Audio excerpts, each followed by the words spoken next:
ساحة سعد الله الجابري بحلب. سعد الله الجابري هي قلب حلب، قلب حلب ونبضة، نبض حلب. شايفين؟ لك رفرف رفرف رفرف روحي في دواك.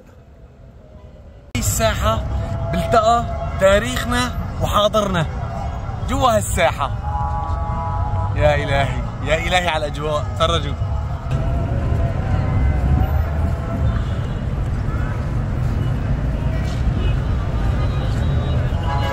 شوف الناس رايحة وجاي. هي الساحة اللي ما بتنام بحلب. الشتاء بحلب بتجنن، اللي بده ينزل إجازة ينزل بشهر 10 بشهر 11، الأجواء بتجنن.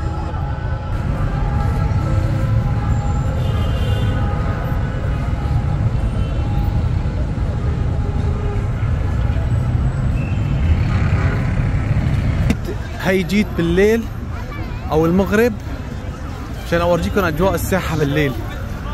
ساحه سعد الله الجابري لاني بالنهار كانت شوي هيك فاضيه، هي بالليل بتكون هيك ساحه ملانه بياعين السوس والبسكليتات السكوترات، الناس الصبايا الشباب. هي ساحة سعد الله الجابري.